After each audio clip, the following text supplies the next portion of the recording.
In this video, I will show you how to stop receiving message requests on Facebook Messenger.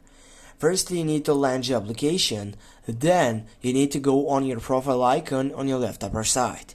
When you get up right there, you're gonna find out all these sites which you need to go right down and go for preferences and select privacy.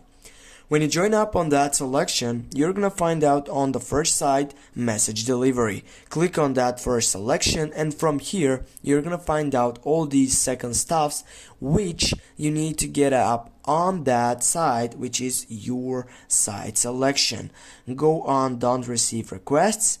From now it needs to select deliver requests to, and you need to go on the third side, which is don't receive requests. And right on that side, from here you can take it up also on Facebook, but from now it is also on that site on your selection.